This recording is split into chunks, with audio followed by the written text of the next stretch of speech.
Hey, what's up guys, Chaos Theory here, and this video is a video on just running in general. The reason I'm making this video is because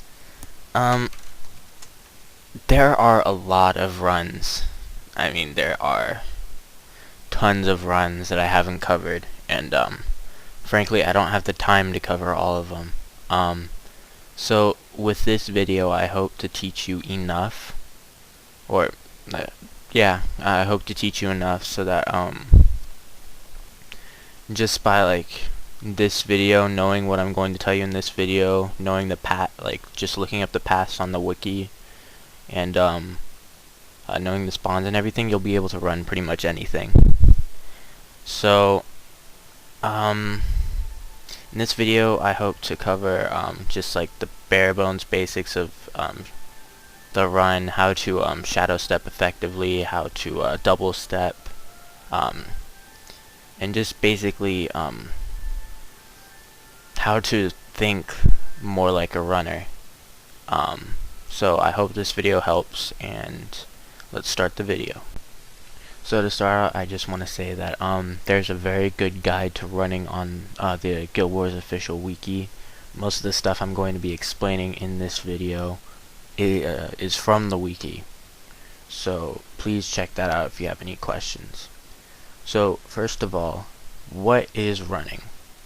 Running is rapid travel to a target location, typically by avoiding and ignoring foes. How do you avoid these foes?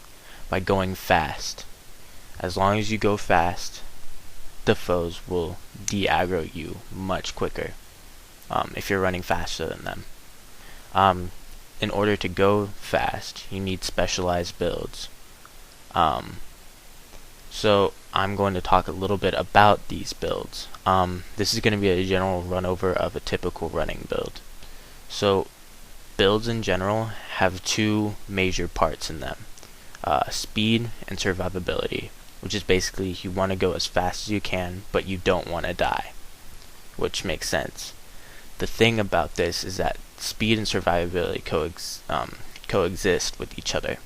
If you go faster, if your speed is greater, your survivability also increases. So keep that in mind when you're running. So the basic rundown of a running build is you have the IMS, which stands for instant moving speed, which are the speed boosts. Spell protection, such as shadow form, vow of silence, stuff like that. The stuff that causes spells to fail when they are cast on you. Anti-knockdown, which is pretty self-explanatory, stuff that causes you to not get knocked down. And the last part is shadow steps. The shadow steps are a very crucial part of a running build. It can be done without it, but it is much more efficient with shadow steps. Another category you can say is kind of the panic button kind of category, which includes Feign Neutrality and Shadow Sanctuary.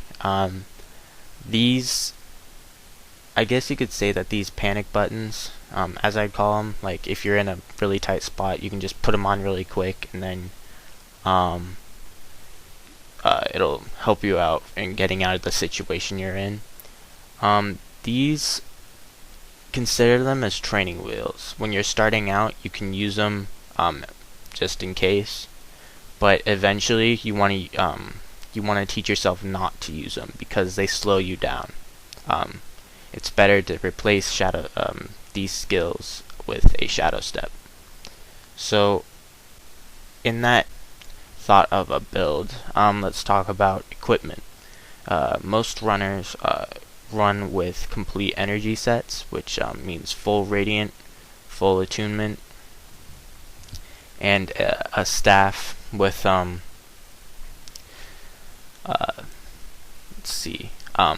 enchantments plus 20, an insightful staff head, and a Hale and Hardy subscription. This is your primary weapon, And when you need some extra armor, you should have a sword, a caster weapon, I guess you could say, with armor +7 versus physical or elemental, depending on what you need, and health +30. And then you should also have a shield, which has +45 health while in a stance, and you also want either luck of the draw, which is -5 damage, 20% chance, or I forget the other one, but I forget what it's called, but it's -2 damage while in a stance.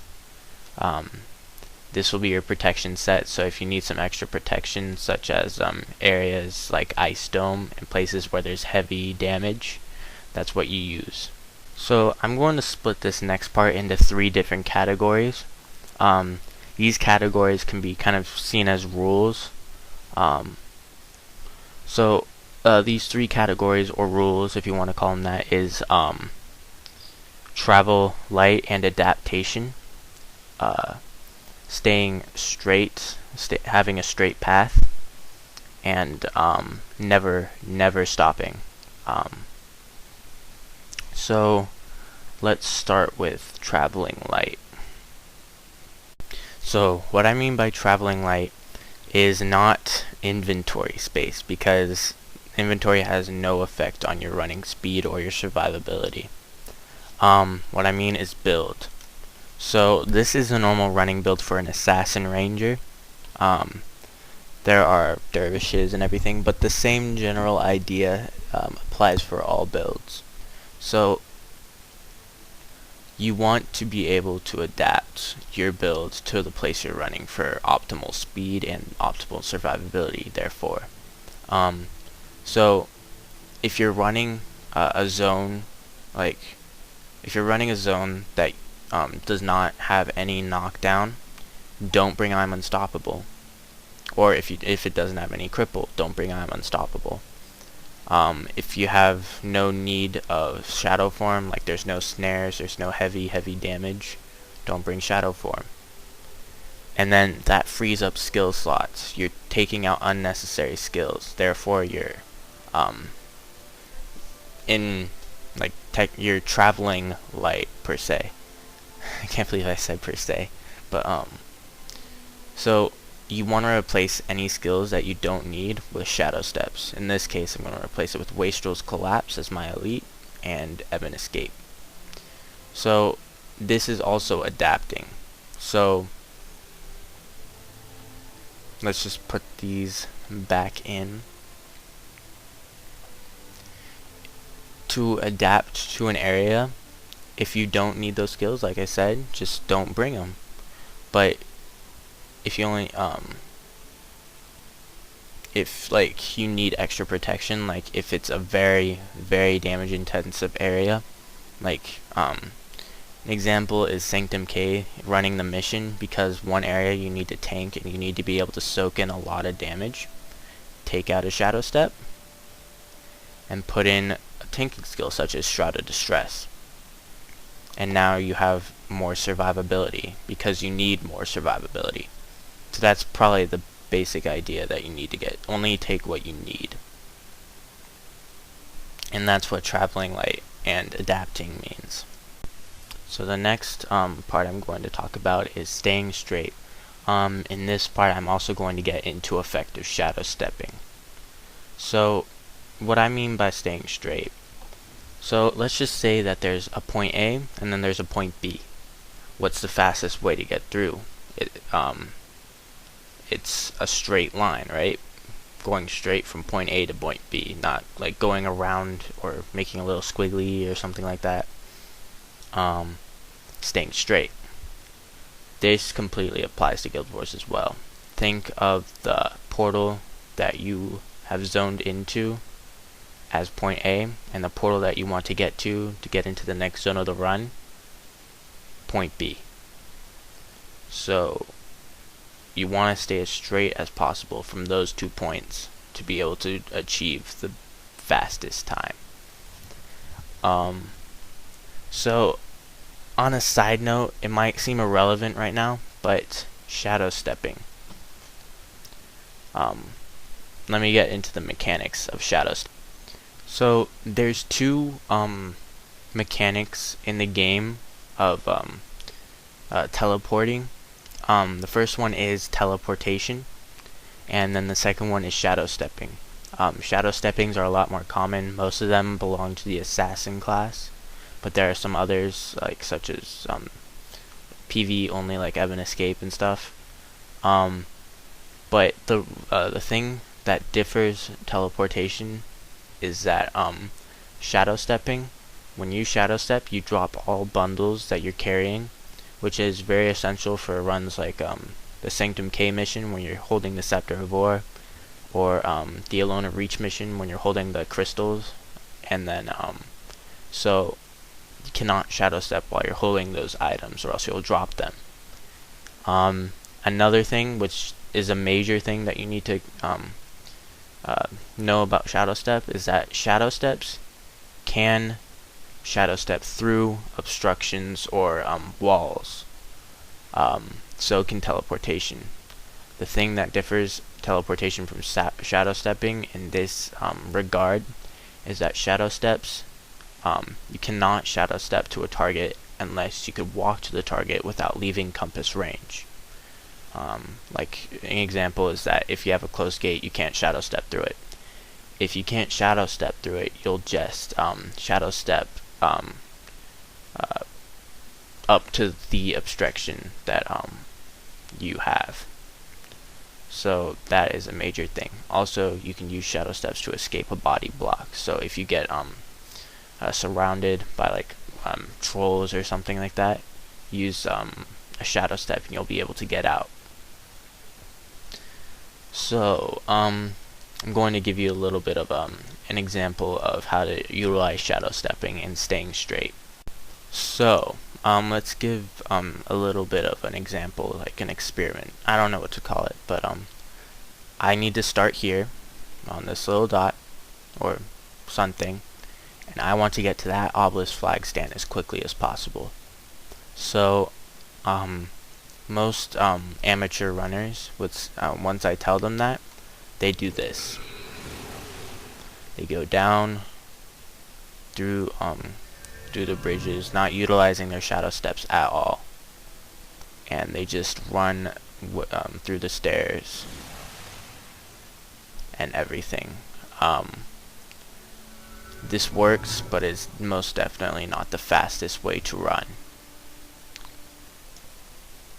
So you gotta remember what I said earlier. Shadow steps can go through boundaries as long as you could walk to them to the place you're going to shadow step within compass range. So let's give an example of that.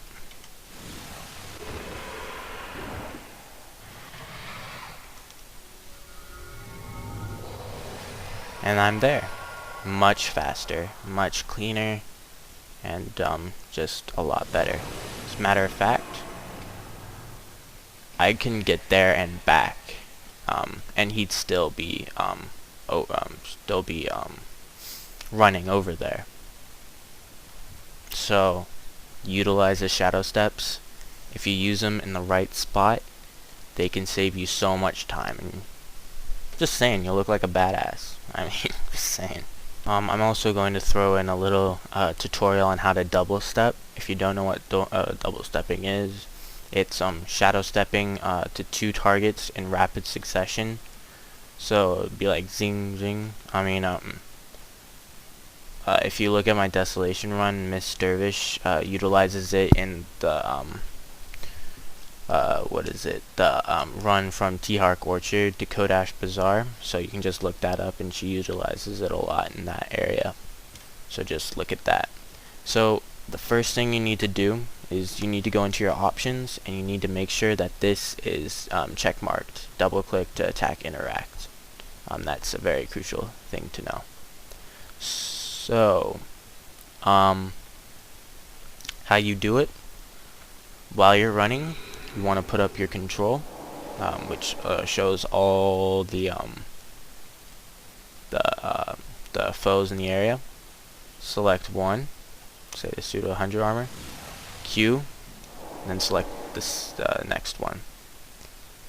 and then once you shadow step to the first one, use the second one. I did it a little slow, but once you master it, you can do it a lot quicker. So yeah, that's what I mean about staying straight and utilizing your shadow steps as well as possible.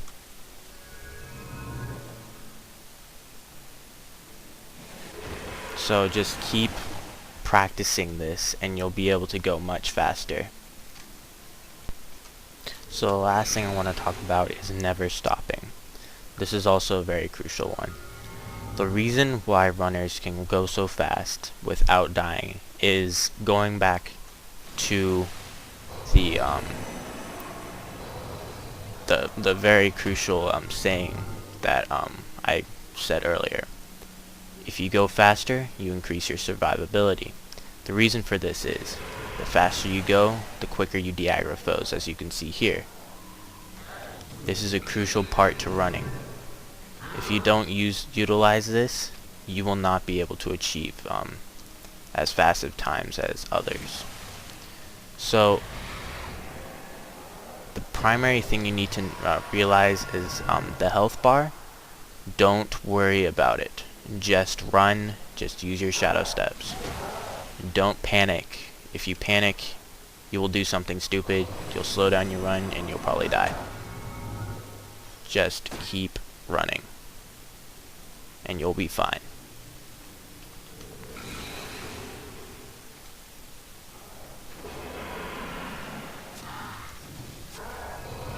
So that's what I mean by don't stopping, or never stopping, because once you stop,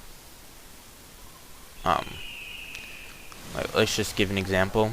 Once you go and you're running fine and like you're de-aggroing them and everything, I mean, it's going all good. If you stop, they come back to you. So you gotta keep your speed up. You need to keep your shadow stepping up. You need to be going fast. The faster you go, the more survivability you have. This is a very crucial part. This is basically what makes running possible. So that's never stopping. So other than that, there's a couple of things you need to know. The main thing is that you need to know the mobs. You need to know the path of the areas you're going to be running. Therefore, you'll be able to adapt your build correctly, and you'll be able to not get lost, and you'll have your chances of survivability will go up. So before you start running the area, just look up the area on Wiki, look up the mobs in the area, see what snares they have, see what knockdowns they have. And other than that, like, there's not much else to talk about. I didn't go through everything, but I went through pretty much a lot of stuff that is required to know for running. So other than that, just keep practicing. Practice makes perfect. It's just like anything else. You'll start out slow and it might be boring, but once you get good at it, it's going to be really fun. So please rate, comment, subscribe, and favorite. And have a nice day, and I hope this guide has helped you.